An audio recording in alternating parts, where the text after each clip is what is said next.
poder aprender la palabra. Así es que donde están, si es posible, pues cierre sus ojos y pedimos la bendición del Señor para que Él nos dé la sabiduría y la gracia suficiente para poder dar respuesta a las preguntas que ustedes nos van a hacer en esta tarde. Oramos al Señor, hermanos.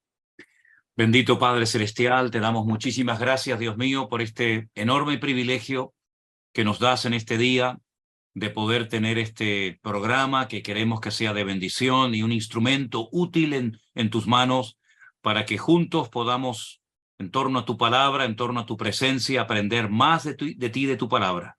Danos sabiduría y muéstranos la respuesta bíblica, la respuesta correcta, y que podamos, Señor, aprender juntos de tu palabra para estar mejor preparados y servirte en tu reino como tú nos demandas. Gracias, Señor, por esta nueva oportunidad. Bendice este tiempo, lo ponemos todo en tus benditas manos, en el nombre bendito de Jesús. Amén y amén. Bueno, mis queridos hermanos, este es el último Pastor Online de este año 2022. Hemos tenido muchas oportunidades de estar juntos.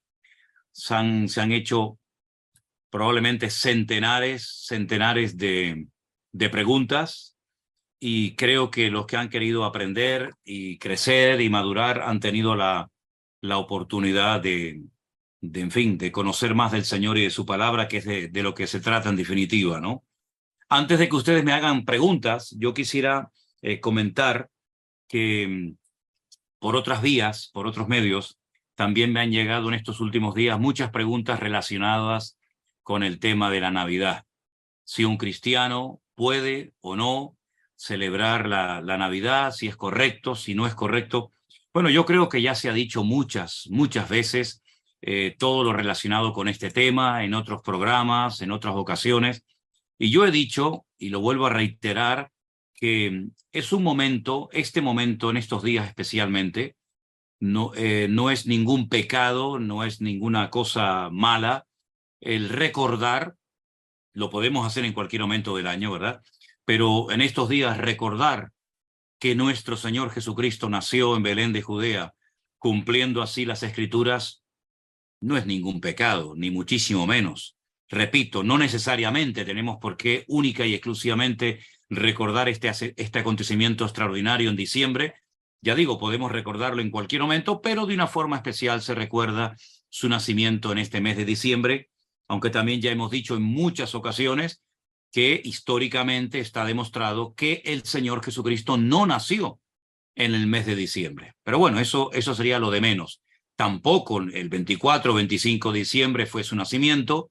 Más o menos podemos calcular el año, aunque tampoco es exacto el año en el que nació el Señor, puesto que hubo una serie de errores en cuanto a los calendarios y todo eso. Pero creo que tal vez lo más bonito de esta celebración de estos días no solamente es que podemos recordar su nacimiento, el motivo, el propósito por el cual él vino a este mundo hace 2000 años, sino que además se está dando algo muy bonito, que debería de darse más a menudo, y es la cantidad de familias que se juntan para verse las caras después de mucho tiempo.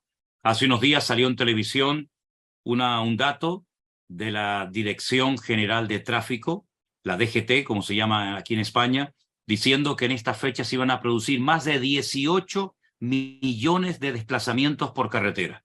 Y la mayoría de estas personas van a otras ciudades, a otros pueblos, a otras poblaciones, a visitar a sus parientes. Y estar juntos en familia, en armonía, alrededor de una mesa, ya me parece a mí algo extraordinario y algo maravilloso. Que no solamente se aprovechen estas épocas del año para visitar al abuelo, a la abuela, a los padres, a los tíos, a los sobrinos, sino que también cultivemos pues esta hermosa costumbre de vernos, de visitarnos, de estar alrededor de una mesa, y más si somos cristianos y podemos incluso aprovechar la oportunidad para orar juntos, para reflexionar en torno a la palabra, en torno a todo lo que sucedió hace 2000 años. Eso por una parte, ¿no? Ahora, ya el tema de los adornos, del arbolito, y esto mire, yo ahí ni entro ni salgo, porque yo creo que ya somos mayorcitos, ¿verdad? Y hay suficiente información para saber la procedencia el origen del 25 de diciembre, del arbolito, y si no, pues mire, muy fácil, si usted está interesada en saber más de este tema, ahí en Google, en Internet, tiene toda la información que quiera y después usted obre en conciencia, ¿de acuerdo? Pero ya digo, lo importante es que hagamos de vez en cuando un alto en el camino para poder recordar de una forma especial, pues, el nacimiento de Jesús, su ministerio, su muerte, su resurrección, etcétera, etcétera. Y en este mundo que está tratando por todos los medios de quitar a Dios de todas partes, de quitar a Dios de las escuelas, de las universidades, de los colegios, etcétera, pues creo que viene de vez en cuando bien que por lo menos la gente sepa qué es lo que los cristianos queremos recordar y exaltar de una manera especial en este tiempo, que es lo más importante, que no son los regalos ni el arbolito. Lo más importante es que el Señor Jesucristo nació y vino a este mundo a morir por nosotros en una cruz y resucitó al tercer día. Eso es lo verdaderamente importante, ¿vale? Y quiero también decir que hay algunos hermanos que me han dicho, bueno, ¿qué relación tiene la fiesta judía de Hanukkah con la Navidad? Ninguna. No tiene absolutamente nada que ver. La fiesta de Hanukkah, que es una fiesta judía, no tiene absolutamente nada que ver con la Navidad, ni con la iglesia, ni con el cristianismo, y muchísimo menos con el Señor Jesucristo. Es una fiesta judía que no dice la Biblia que hay que celebrarla, me refiero al pueblo de Israel. Es algo que ocurrió en el tiempo de los griegos, antes del Señor Jesucristo, y ya digo, aunque se celebra más o menos en esta fecha, no tiene absolutamente nada que ver la fiesta de Hanukkah con la Navidad ni con el nacimiento de Cristo. Así que no mezclemos una cosa con otra, porque entonces vamos a estar mezclando cosas que no se tienen por qué mezclar.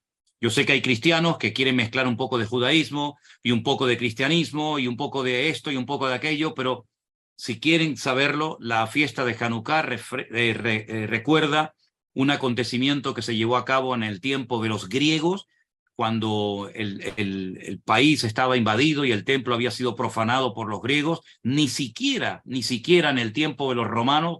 Por consiguiente, no tiene absolutamente nada que ver con la Navidad. Y para terminar, antes de dar ya paso a algunas preguntas, yo solamente quiero recordar en este último Pastor Online del año lo que muchos creyentes dijeron que iba a suceder a raíz de lo de la vacuna. ¿Se acuerdan ustedes? A lo mejor dicen, bueno, no tiene nada que ver con esto. No, sí tiene que ver.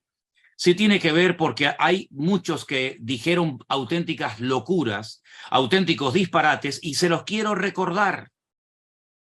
Esos hermanos que en vez de utilizar las redes sociales para hablar de Cristo, para dar testimonio de nuestra fe, para hablar de su venida, se dedicaron a decir que todo esto era un montaje de los masones, de los Illuminatis, que la vacuna del COVID iba a matar a millones y a millones de personas en todo el mundo, que esto era una limpieza, era una reducción de la población mundial. Bueno, yo solamente quiero recordarles a esos hermanos que todo lo que dijeron en aquel momento no se ha cumplido, y entonces lo mínimo que deberían de hacer es pedir perdón por todos los disparates y por todas las críticas que hicieron a hermanos que sí quisieron y sintieron el querer vacunarse en aquellos días. Digo esto porque a veces se dicen las cosas, se olvidan, pero yo, que tengo muy buena memoria, gracias al Señor, les recuerdo a todos estos pseudoprofetas que asustaron a los hermanos diciendo que nos estaban poniendo la marca de la bestia, que nos habían puesto el chip en nuestros cuerpos, que todo aquello era rotundamente falso, era mentira. Y entonces aquí en el Pastor Online siempre hemos luchado, y lo haremos si Dios quiere siempre, para desmantelar toda mentira. Ni murieron millones ni millones de personas, ni la población mundial se redujo una barbaridad, porque todo esto era un montaje y todo esto era un engaño, y los que se vacunaron iban a morir en poco tiempo. Entonces lo quiero dejar bien claro para que quede constancia y quede grabado, y que en algún momento esos hermanos pues pidan perdón. Y así como utilizaron las redes sociales para meter miedo a la gente, incluso algunos pastores, no sé si ustedes se acuerdan, pero algunos pastores aprovecharon el púlpito para asustar a la gente y decir que no se vacunaran, que iban a morir, que iban a ser marcados por la bestia. Espero que el mismo valor que tuvieron para decir esas barbaridades tengan ahora el mismo valor para pedir perdón y decir, hermanos, lo sentimos mucho, nos equivocamos y queremos rectificar nuestro error. Bueno, y dicho esto, Alberto, adelante con las preguntas que en esta tarde los hermanos pues quieran hacer. Adelante, hermano. Bueno, entonces estoy tranquilo que no me puse la marca a la bestia cuando me tuve que vacunar. Ya. A mí me exigieron la vacuna para poder viajar cuando fui a Colombia. Estoy tranquilo en eso, entonces, ¿no, pastor? Sí, no, y no Bueno, solamente tranquilo, no solamente tranquilo, sino que además también se dijo, yo lo oí y me lo dijeron personalmente, que los hombres que se dejaran vacunar se iban a comportar como mujeres uy, y las mujeres se iban a comportar como hombres. Y yo le dije a este caballero que me dijo esas palabras en aquel momento que no hace falta que algunos se vacunen para comportarse como mujeres, que eso ya se viene haciendo hace mucho tiempo, y que no hace falta que las mujeres se vacunen para comportarse como varones, que ya también hace muchos siglos que esto se está dando, y sobre todo aquí en este continente europeo, ¿no? Por lo tanto, vamos a ser un poquito serios, un poquito maduros, y no vamos a estar utilizando las redes sociales para decir tonterías y disparates, sino vamos a utilizarlas, por ejemplo, para esto, para hablar verdades, para hablar de la palabra del Señor y para responder a preguntas que el pueblo de Dios tiene, que para eso el Señor, yo creo, que ha dado estas redes sociales y estos medios para difundir el Evangelio y para que miles de personas se conviertan, como gracias al Señor en este 2022 ha sucedido. así mismo. A veces, desgraciadamente, somos portadores de malas noticias en vez de buenas noticias. Pero bueno, vamos a, Sí.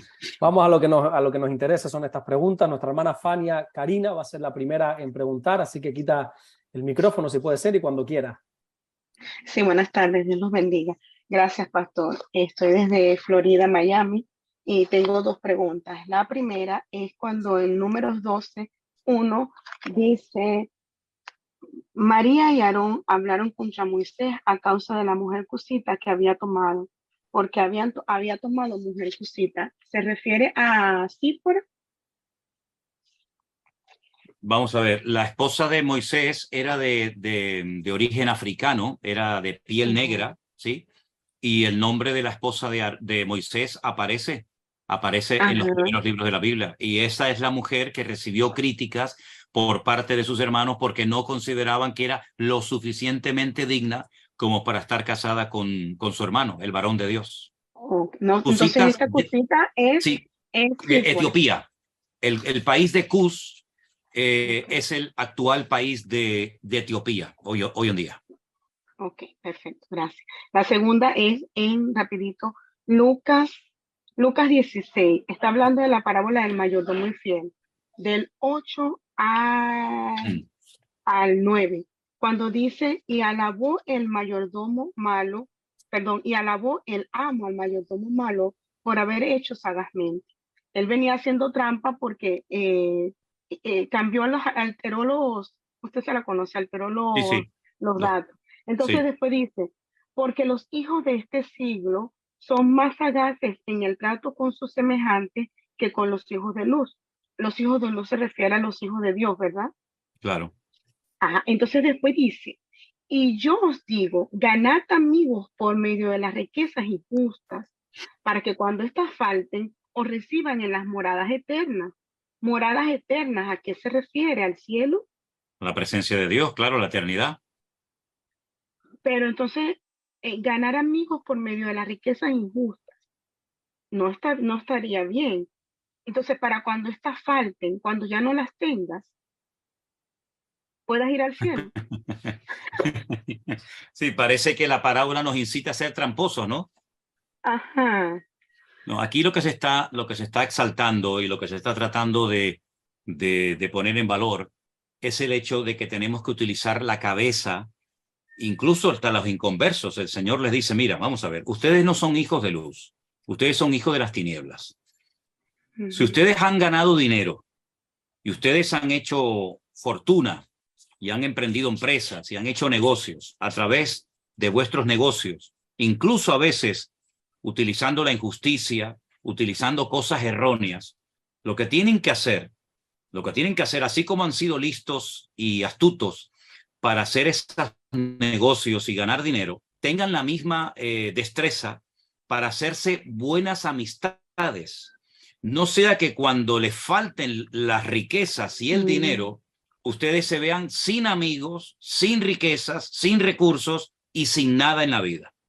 Entonces, ya que no sois hijos de luz, porque lógicamente a los hijos de luz el Señor no les habla de esa manera, pero ya que ustedes son hijos de las tinieblas y se consideran tan astutos y tan listos para hacer negocios, bueno, pues aprovechen el tiempo para hacer amistades, porque lo que le está diciendo el Señor, que las riquezas de este mundo son efímeras, son pasajeras, y cuando éstas te falten, amigo, como tú no invertiste en amistades, te vas a ver mal, te vas a ver en la calle, cosa que a nosotros no nos va a suceder, porque el Señor ha prometido suplir todas y cada una de nuestras necesidades todos los días de nuestra vida. Y como decía el rey David en uno de sus hermosos salmos, joven fui y envejecido, pero nunca he visto un justo desamparado ni descendencia que mendigue.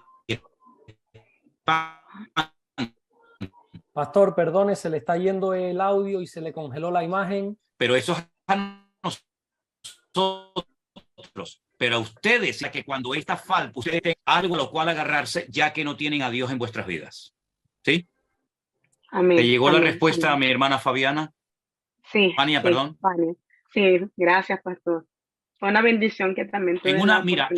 En una parábola, generalmente en una parábola hay muchos detalles, digamos, que adornan la parábola, pero lo que hay que ir es a la enseñanza central, ¿verdad? Porque algunas personas quieren darle una explicación absolutamente a todo detalle, por mínimo que sea, de la parábola, y hay muchos detalles que adornan la parábola, pero siempre hay que sacar la enseñanza central, lo que el Señor quiso decir con esa parábola, y no tanto en los pequeños detalles, ¿sí? Amén. Amén. Okay. Gracias, Dios te pastor. Dios lo bendiga. bendiga. Bendiciones, mi hermana. Amén. Amén. Gracias. Adelante. Perfecto, vamos a la segunda pregunta, que la va a hacer nuestro hermano Héctor Oviedo, así que por favor, si puede quitar el audio para preguntar. Dios lo bendiga, pastor. Buenas tardes, mi hermano. Dios le bendiga. Desde Goya Corrientes, Argentina, otra vez. Ajá, sí, cierto. Tengo una pregunta en el libro de Génesis, capítulo 35. Dice en el verso 1, dijo Dios a Jacob, levántate y sube a Betel y quédate allí y haz allí un altar al Dios que te apareció cuando huías de tu hermano Esaú. Esta es una pregunta que me surgió de decir, ¿por qué no dice quizás hazme un altar allí? Si era el mismo Dios que le apareció en aquel lugar. ¿En qué lugar te refieres? ¿Dónde tenía que hacer el altar, según tú? En Betel. Ok. Dice, Dios le dijo a Jacob, levántate, sube a Betel, quédate allí y haz allí un altar al Señor. Donde el Señor le está diciendo a Jacob que haga un altar es en Betel, donde tuvo aquel encuentro tremendo, ¿te acuerdas? Sí, donde dice que había escaleras que descendían y subían. Déjame simplemente que te diga un pequeño detalle. Cuando se cita ese pasaje donde Jacob tuvo un sueño, la Biblia no dice, es que el orden es muy importante en esta historia. La Biblia no dice que ángeles bajaban y subían, lo dice al revés. Dice que ángeles subían y bajaban. Parece algo insignificante, pero es muy interesante este detalle, ¿no? Ahora, fue en el Betel donde el Señor le dice a Jacob que tiene que levantar un altar para que él recuerde que fue en aquel lugar, en la casa de Dios, en la casa de luz, donde él tuvo un encuentro tremendo con el Señor, y en aquel sueño el Señor le mostró cosas muy importantes que él tendría que recordar el resto de su vida. Es decir, que vete a Betel, quédate allí y allí levanta un altar. Y allí fue donde tuvo también aquel encuentro tremendo, cuando, bueno, después sabía que se tenía que encontrar nuevamente con su hermano Esaú, un encuentro que le causó mucho temor, porque su hermano Esaú, sabes que años atrás había decidido matarlo, cuando su padre muriera. Amén. ¿Sí? Sí, pastor. Otra preguntita más, si puede ser. ¿Cómo no? En el libro de Primera de Juan, el capítulo 5, el verso 16-17, cuando habla ahí de pecado de muerte y pecado de no muerte, ¿a qué se refiere? Sí, bueno, hemos hablado en otras ocasiones de que en la Biblia hay, digamos, como muchos tipos de pecado, ¿no? Hay pecados que dice la Biblia que son pecados contra tu propio cuerpo. Habla acerca del pecado de fornicación, de adulterio, ¿verdad? Hay pecados que abren puertas para ciertas y determinadas enfermedades. Y hay un pecado que la Biblia lo denomina, Juan lo llama así, pecado de muerte, por el cual yo no digo que se pida. Entonces, esto tendríamos que interpretarlo, tendríamos que ir a otros textos de la Biblia donde se habla más ampliamente y se nos da más información acerca de este tipo de pecado.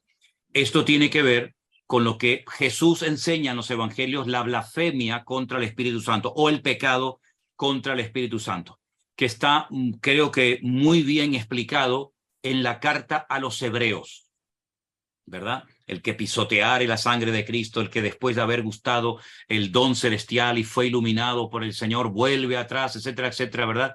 Ese es el pecado al que Juan está haciendo referencia en su carta, en su primera carta, el pecado de muerte, el pecado por el cual no hay perdón porque no hay arrepentimiento.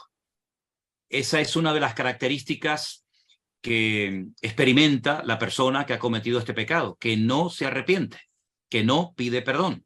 Y como no se arrepiente, evidentemente no puede ser perdonado. Ese es el pecado de muerte por el cual dice Juan, no digo que se pida. Sin embargo, por otros sí dice que se pida, ¿no? El hermano que hubiere cometido pecado, pues oren por él y el Señor lo perdonará, pero por este no, porque este es el máximo nivel de pecado que una persona puede llegar a cometer en esta vida. Y en la carta a los hebreos se habla muy claramente acerca de el que peca deliberadamente después de haber gustado el don celestial. Ese es el pecado del cual habla Juan en Primera de Juan. Amén, pastor. Dios lo bendiga. Dios te bendiga. Saludos por Argentina y enhorabuena a los argentinos. Bendiciones. ¿Podría explicar un poquito, pastor, el tema de esa pequeña diferencia que usted ha dicho ahora de los ángeles que suben, que bajan? Que no es lo mismo que bajen y que suban, sino que suban y que bajen. Porque es verdad, lo estaba leyendo y dice que suben primero, ¿verdad? Exactamente. Si bajan, es porque no estaban en la tierra. Si suben, es porque ya estaban en la tierra.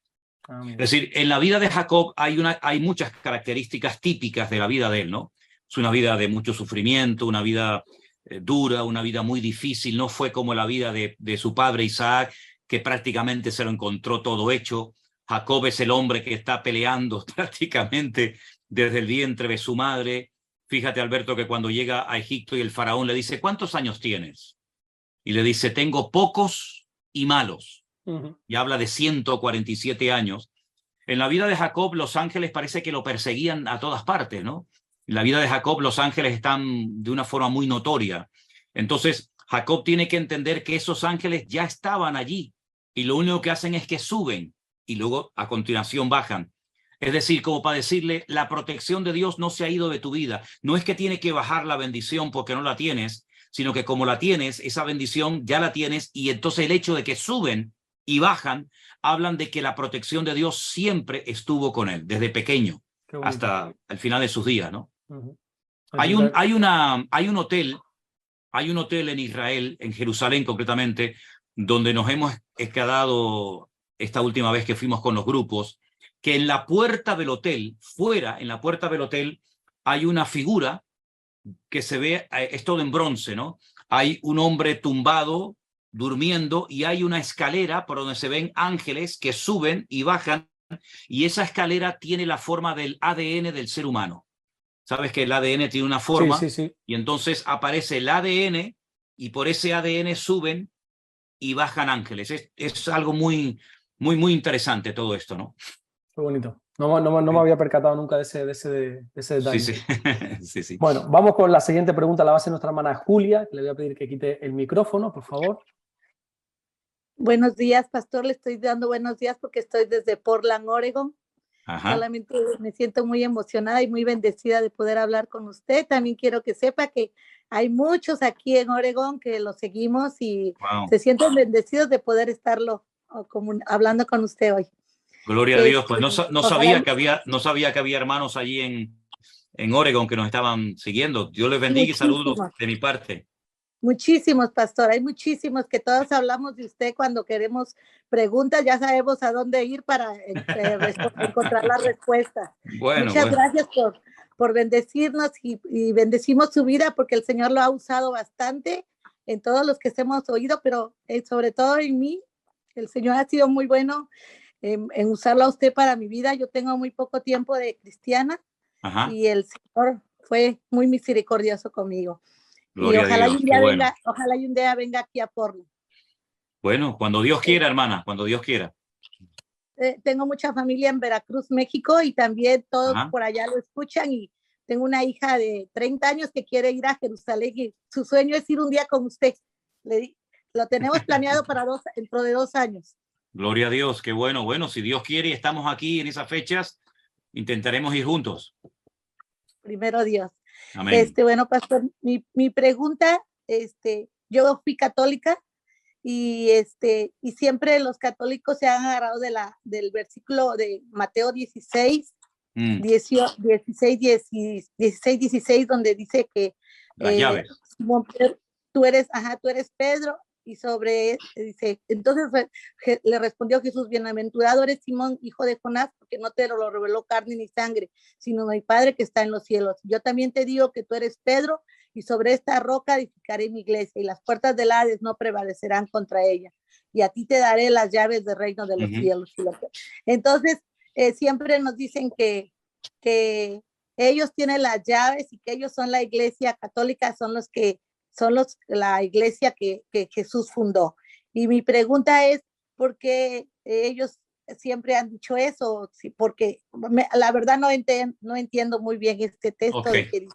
Sí, esta es una pregunta que suelen hacer muchas personas que vienen de un trasfondo católico, ¿verdad? Porque es uno de los textos, digamos, más usados por la Iglesia Católica, sobre todo para intentar demostrar que Pedro fue el primer papa, que era, digamos, diferente o superior al resto de los discípulos.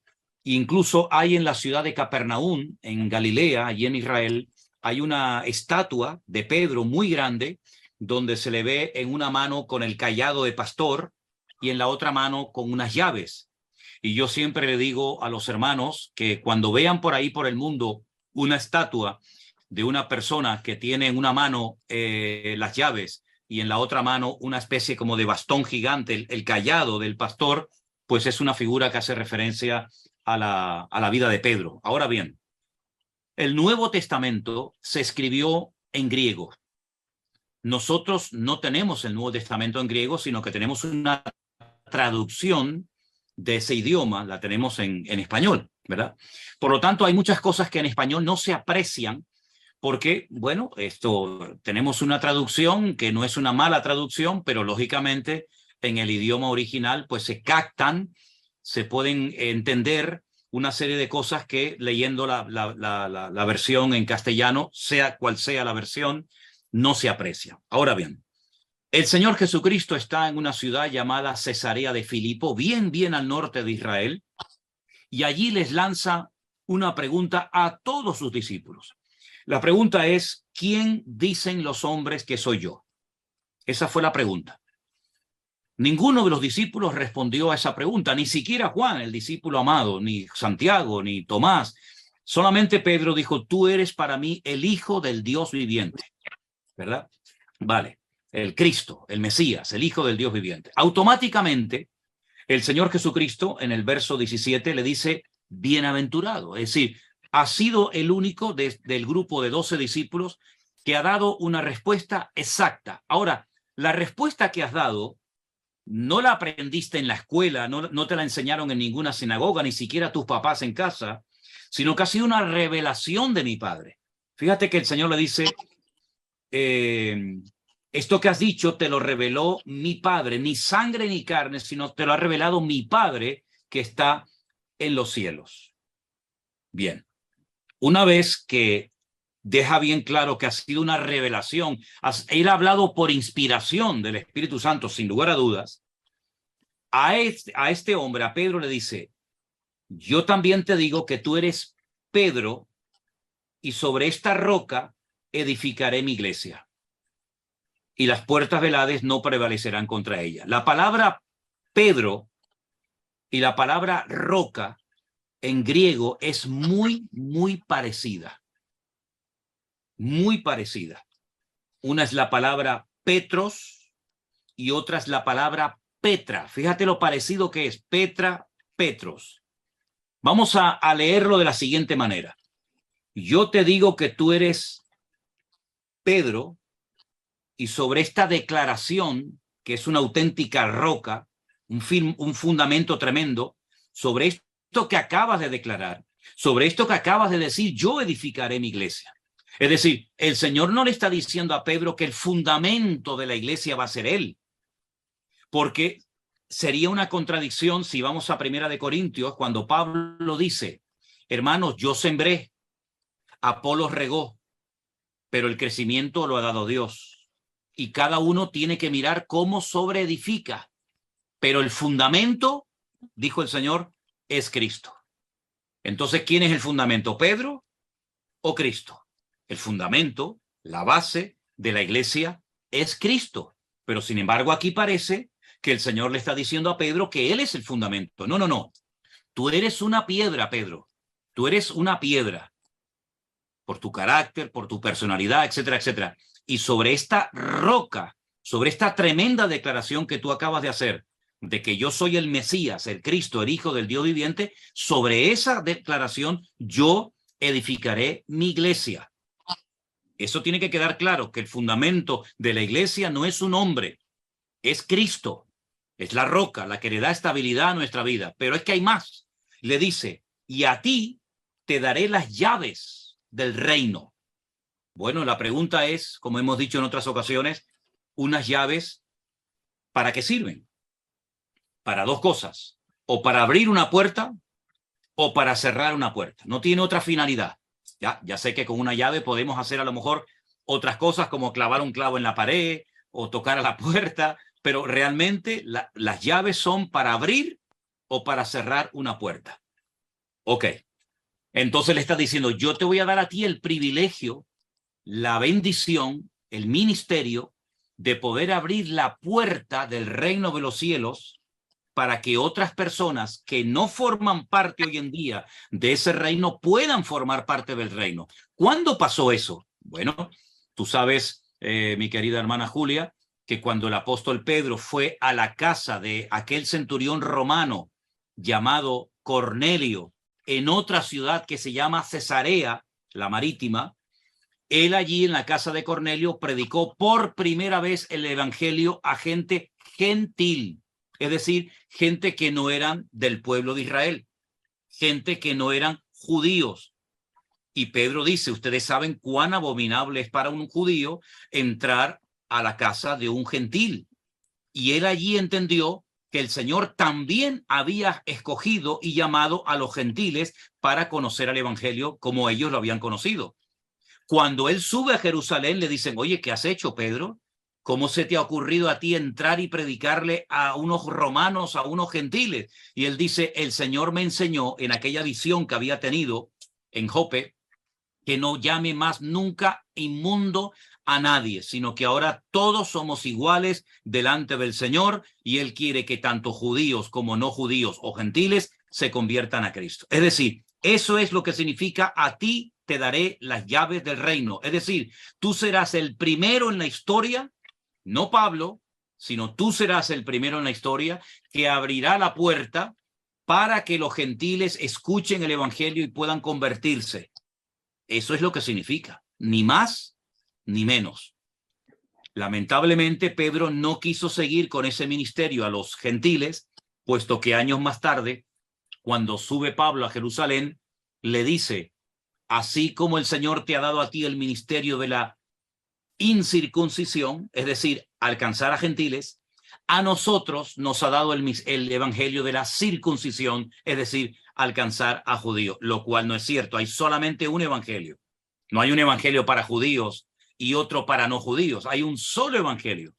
Pero Pedro entendía que él tenía que seguir ministrándole a judíos y no a gentiles, pero años más tarde, cuando ya es anciano, él entiende que el evangelio aglutina a todo el mundo y no tenemos que levantar barreras ni fronteras ni poner impedimentos a nadie. Eso es lo que significa que él iba a ser el instrumento para abrir la posibilidad a los gentiles de conocer a Cristo. Todo lo que salga de ahí es darle una preponderancia y un papel a Pedro que ni siquiera el Señor Jesucristo le dio. Él no fue ni el primer papa, Él no es el fundamento de la iglesia y él no fue el más importante de todos los apóstoles, puesto que el mismo apóstol Pablo, años más tarde, le tiene que llamar la atención y le dice públicamente: tú estás actuando como un verdadero hipócrita, porque cuando estás conmigo te comportas de una manera, y cuando llegan los judíos de Judea te retractas y te comportas de otra,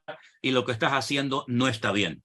Él mismo, en una de las cartas que escribe, le dice al apóstol Pablo, el hermano Pablo, al cual el Señor le da una gran sabiduría, que escribe cosas difíciles de entender, que incluso los indoctos tuercen para su perdición. Por lo tanto, Pedro fue una persona muy importante, sin lugar a dudas, dentro de la iglesia, dentro del cristianismo, pero no fue ni el primer papa, ni nunca se le consideró el fundamento de la iglesia. El fundamento de la iglesia es nuestro Señor Jesucristo, y nadie puede poner otro fundamento que el que está puesto. Amén. Pastor, o sea que yo lo puedo interpretar como que todos podemos ser Pedros, podemos, para compartir, ¿verdad? Podemos ser Pedros. Efectivamente, todos. Él fue el primero en abrir la puerta, pero ¿cuántas personas han sido utilizados para ir en primer lugar a un sitio y abrir la puerta para que la gente se convierta? Esas llaves realmente, que son simbólicas, no es una llave literal, las tenemos también nosotros. Y nosotros podemos, cuando predicamos, abrir o cerrar una puerta si no compartimos la palabra. Ay de mí si no anunciar el evangelio, como decía el apóstol Pablo. Muchas gracias, pastor. Le entendí. Dios lo bendiga, mi querida hermana. Le saludo en el amor del Señor. Ojalá pueda venir un día por la. Y algo más que le quería decir, he aprendido mucho porque he escuchado los estudios de que usted tiene en el YouTube. Aprendí bastante. Y también por lo que pone ahorita aprendemos bastante. Muchas gracias. Y lo que falta por aprender, que todavía hay mucho por aprender. Sí, no, cada devocional, cada predicación y cada pastor online aprendemos bastante y seguimos aprendiendo. Muchas gracias. Amén. Que Dios me lo bendiga y que Dios lo siga usando para su gloria. Gracias, hermana querida. Para su familia. Dios le bendiga, muy amable. Gracias, hermana querida. Gracias. Gracias. Y lo que queda todavía por aprender hasta el día que nos vayamos. Bueno, vamos con nuestra cuarta pregunta, que la va a hacer Silvia García, así que cuando quiera, por favor.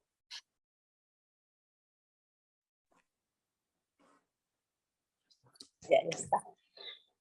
Ahí. Buenos días, pastores. Buenas noches, hermana. Buenas noches. Para nosotros. Aquí estamos al revés, Nosotros estamos hablándole desde Sacramento. Ajá. No sé si por allá se recuerda de nosotros, lo vimos en San Francisco. Sí, señor. Es que les estoy mirando atentamente. Yo digo, a estos hermanos creo que yo los conocí. A nuestros dos hijos, ¿se acuerda de Daniel y de Alison? Sí, señor, sí, señor. Claro que me acuerdo perfectamente, hermano. Qué bendición conocerles o verles otra vez. Igualmente, el gusto es de nosotros, pastor, que Dios nos siga usando. Estamos viendo también para ver si podemos ir otra vez a verlos en marzo. Creo que en marzo viene. ¿Usted está en San Francisco? Sacramento, California, pero está cerca ya. Sí, está cerca, cierto. Sí, mire, yo voy a estar el último fin de semana de febrero en Florida y el primer fin de semana de marzo estoy en Las Vegas. El segundo fin de semana de marzo estoy en San Francisco. Ok, perfecto. Sí, señor. Bueno, pastor, mi pregunta es, yo tengo un versículo aquí que yo lo escuché hace varios tiempos, no me acuerdo cuánto tiempo, pero ese versículo es de Primera de Crónicas 4:10. Y en ese versículo dice, es una oración de Jabes. Sí, exactamente. Que elevó el Señor. Entonces, yo me la aprendí de memoria, yo la sé de memoria. Qué bueno. Entonces, pero yo fui al comentario, y de mi Biblia que tengo, tiene comentario, y allí dice, se lo voy a leer. Ok. Dice, Jabes elevó una oración personal y pidió a Dios su bendición. Deseaba tener más tierras, que la mano de Dios le protegiera del mal y que lo librara de perjudicar a otros. y entonces dice, este pasaje no sugiere que debemos repetir esta oración, mucho menos que la empleamos como una fórmula para recibir bendiciones. La oración de Jabes debería sernos de ejemplo por su sinceridad y fervor. Pero esa oración me cayó, pero bien, cuando mi esposo andaba muy terco a quererse comprar algo que tuviera terreno. Y entonces yo escuché esa oración y dice, oh, si me dieras bendición y ensancharas mi territorio. Y si tu mano estuviera conmigo y me librara del mal para que no me dañe. Y entonces yo hacía esa oración porque yo lo miraba a él, que él quería eso. Y entonces yo la hacía y la hacía. Y después yo fui allí y dije, pero el pastor dijo que nosotros podíamos hacer esa oración, porque hay muchas cosas aquí de la Biblia que no nos las debemos de tomar nosotros. Ajá. Y hay cosas que sí, como usted lo ha dicho todo el tiempo, que es aquí. Entonces, yo leí esto y yo dije, pues yo voy a seguir con esa oración. Un día Dios nos lo respondió y yo dije, gloria a Dios, ahora él tiene su terrenito. Gloria a Dios. Entonces esto es nuevo para él no sabía de esto. Esto es algo que yo lo hice personal con Dios y Dios, el día que le dijeron a él, es tuyo. Entonces yo dije, gloria a Dios, sí responde. Pero esa es mi pregunta, de que aquí dice que no la debemos de hacer, pero usted dijo que nosotros la podíamos hacer. O sea, es que ahí está hablando de mucho, está pidiendo bendición. Bueno, mire, hermana, vamos a ver. Esto no es esta oración que hizo Jabes, efectivamente fue una oración personal que él hizo, no es un amuleto, no es una fórmula mágica, ¿verdad? No es toque el botón y va a conseguir el premio, pero es una oración hermosísima, es una oración muy linda. Y lo que usted ha leído en esa Biblia como comentario, pues no deja de ser el comentario de un pastor, ¿verdad? Como puede ser el comentario de cualquier otro. Pero en el caso suyo, lo curioso es que usted se apropió de esta oración, la hizo y el Señor le dio pues lo que usted había pedido. Entonces, vamos a ver, yo no voy a decir que todo el mundo que haga esta oración, digamos que le va a funcionar, ¿verdad? Pero qué mejor testimonio que el que usted me está contando. Usted la hizo y el Señor le concedió el deseo de su corazón porque era dentro de su voluntad, porque por mucha oración de Jabes que usted hubiera hecho, si no entrara dentro de los planes de Dios, aunque se la aprendiera de memoria, hasta en hebreo, que yo me la aprendí en hebreo, no va a funcionar. Esto no es una fórmula mágica, ¿verdad? Pero gloria al Señor, que en su caso salió bien, y bueno, gloria a Dios. Gloria a Dios. ¿Quién nos impide? ¿Dónde dice la Biblia que yo no puedo hacer la oración de Jabes? ¿Y es que acaso no hacemos oraciones que están en los Salmos? ¿Y las hizo David? ¿Y no hemos orado con el Padre Nuestro, que fue una oración que el Señor nos dio y también, bueno, nos enseñó? Es decir, hermanos queridos, esto no es que esto sea un amuleto, ni mucho menos, pero es una oración hermosa, con una profundidad y un conocimiento del Señor. Y ya digo, aquí lo más importante es que a usted le funcionó y que digan los pastores y que digan los hermanos lo que quieran. Su testimonio es que sí salió bien y gloria a Dios. Eso es lo importante. Gloria al Señor. Amén. Yo estoy muy sorprendida con cómo Dios responde conforme a su voluntad. Y como dicen muchas de la gente que lo escucha, que después de empezar a escucharlos de nuestras vidas ha cambiado, las de nosotros ha cambiado. Ahora, lo que sí le digo es, ahora es su responsabilidad lo que usted va a hacer con eso que Dios le ha dado. Amén. No se lo dio. Ahora su responsabilidad es, si va a plantar, pues hombre, plante cosas buenas y no me plante cosas raras, ¿eh? Y con ese terreno honre al Señor. Es decir, Dios se lo ha dado, pero el responsable de administrar sabiamente esa bendición, ahora son ustedes. Pastor, buenas tardes para usted, porque acá estamos, le digo, en Sacramento, es temprano todavía, pero yo tengo más que una pregunta, pastor. Antes que nada, darle las gracias a Dios por usted, que Dios lo sigue usando con una sabiduría y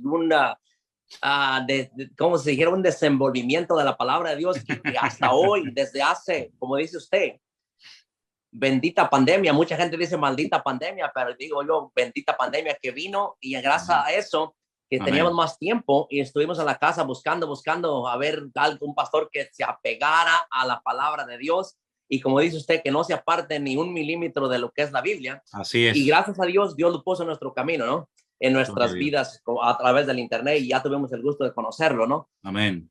Lo que yo le quería preguntar, pastor, la semana pasada nosotros estamos congregando en una iglesia. Ajá. Y la semana pasada tuve una charla con el pastor, tuvimos una plática con el pastor de la iglesia, nosotros, ¿no? Sí. Y me empezó, no sé por qué, empezamos a platicar me dice que me hizo una pregunta, que si yo creo en los apóstoles y sí. profetas. Y yo le dije, sí creo en los apóstoles, los que existieron, en los profetas que fueron grandes hombres de Dios, pero yo no creo que hoy el que se autonomina profeta, no creo que exista. Le digo, no lo creo. Y me dijo, ¿por qué? Le dije, o incluso él me dijo, pero yo soy una persona que tengo visiones, que adivino esta cosa, adivino lo otro. Le dije, pues estamos mal, le digo, porque yo no creo. Le digo, yo también he adivinado algo en la vida, pero no es que lo haya adivinado, porque yo lo deseaba en mi corazón. Como se trató de mi hija cuando iban a ser mi hija, yo le dije a mi esposa, queremos que Dios nos conceda, quiero que Dios me conceda una hija, ¿no? Y sí, gracias a Dios fue niña, pero no quiere decir que porque yo lo adiviné, sino porque yo lo deseaba y se lo pedí a Dios, ¿no? Pero él me dijo, yo adiviné que yo iba a tener un hijo, y le dije a mi esposa, estás embarazada y es un hijo. Y eso me lo dijo Dios. Entonces yo he escuchado a este pastor que dice que Dios, ¿qué te va a decir? Dios no te dijo nada, hombre. No, pero ¿sabe lo que pasa, hermano? ¿Sabe lo que pasa? Que, vamos a ver, cuando usted tiene relaciones con su esposa, lo normal es que se quede embarazada. Ayer veníamos escuchando una predicación de usted, pastor, disculpe que le interrumpa, y le dije eso. Le dije eso a mi esposa. Si yo estamos teniendo relaciones, ¿qué es lo normal? Pues que vas a quedarte embarazada, ¿no? Exacto. Y mire, y hay un 50%, es una cifra muy alta, hay un 50% de que sea o una niña o un 50% de que sea un varón. Es decir, vamos a ver, si el Señor nos dio el matrimonio, ¿verdad? Para que dentro de otras muchas cosas tuviéramos hijos, a los cuales amamos y cuidamos, ¿verdad? Hermano, yo le digo sinceramente, lo que Dios me dé, bienvenido sea, me da igual si es niño o si es niña. ¿Me explico? Entonces, cuando una persona verdaderamente tiene algo de Dios, no tiene que ir por el mundo vendiéndolo. Yo no tengo que ir por el mundo diciendo, yo soy esto, hermano, los primeros que se van a dar cuenta si tengo o no tengo algo de Dios van a ser ustedes. Yo no me tengo que hacer publicidad. Si soy pastor, la gente se dará cuenta si lo soy o no. Si el Señor me usa en esto o en aquello, los primeros que se van a dar cuenta van a ser las personas a las cuales les ministramos. Por lo tanto, a mí me parece algo de niños, me parece algo absurdo decir, es que yo soy profeta, yo soy apóstol, yo soy esto. Hermano, trabaje, cállese la boca y haga lo que Dios le mandó, y ya la gente reconocerá o no reconocerá si es o no es. Y otra cosa, hermano, cuando nos preguntan, pero es que ustedes no creen en los apóstoles y en los profetas, yo le digo, a 100%, pero creo en los apóstoles y en los profetas verdaderos, los de la Biblia. No muchos que hoy en día tienen un título, pero ¿de qué sirve el título? Dios nos ha llamado a ser siervos, a ayudar a la gente, a bendecir al pueblo. ¿Y para qué queremos tantos títulos?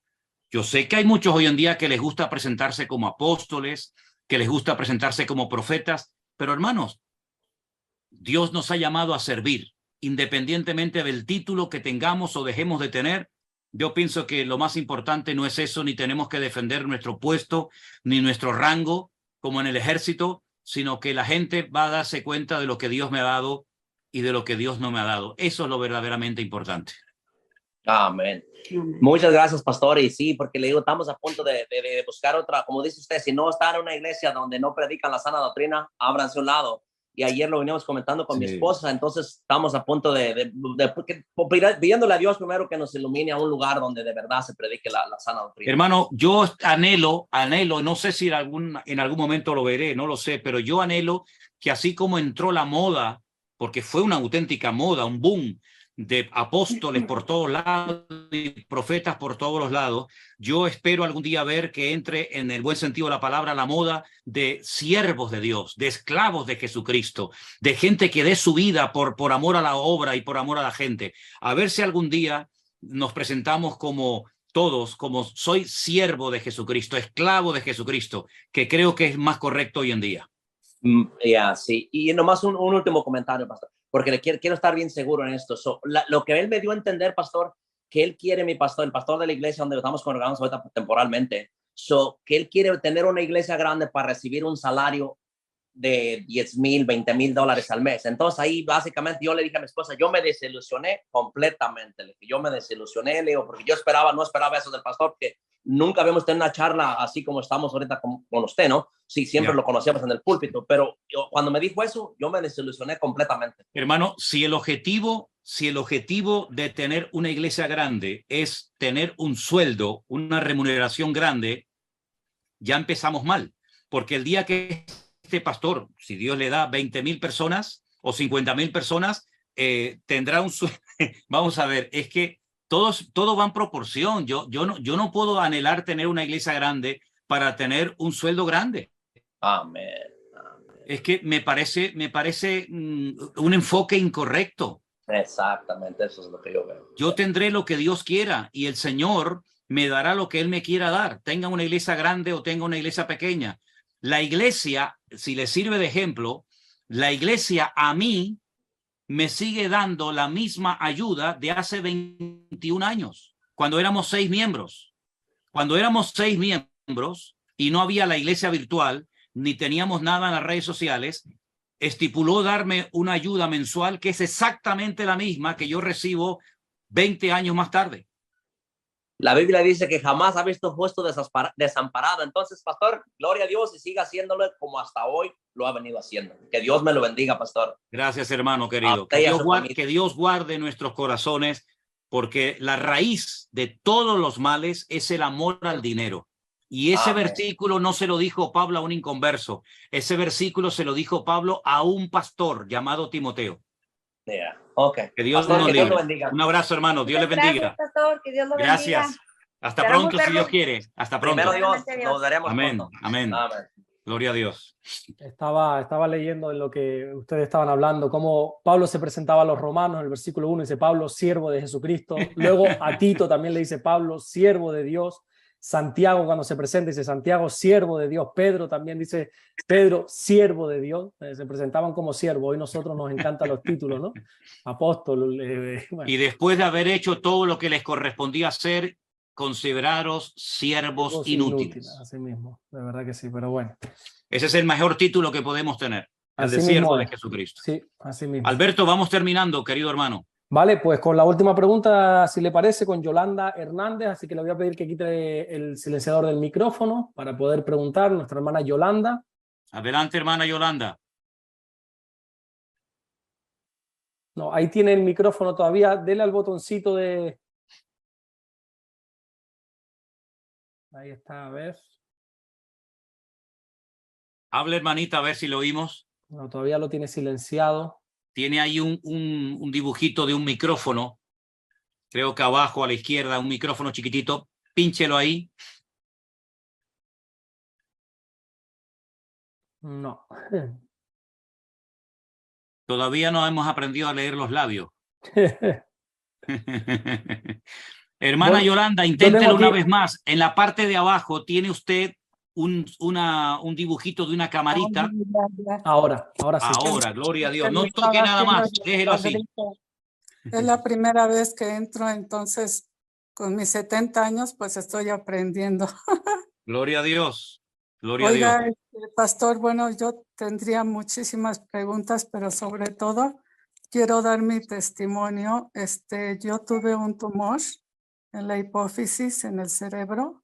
Wow. Y Padre, en su infinita misericordia, me ayudó porque se estaba complicando todo para que me pudieran operar y yo le oré a él para que me ayudara y en forma muy, pero muy milagrosa me permitió que me hicieran un espacio porque estaba saturado. Ya. hicieron un espacio para que me pudieran operar.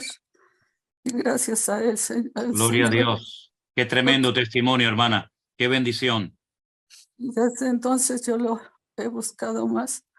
Y bueno, desde que me internaron empecé a leer más la Biblia y empecé más a acercarme a él. Y sobre todo quiero decirles a todos que Dios es grande, que es tan hermoso, que me ha dado la oportunidad de tener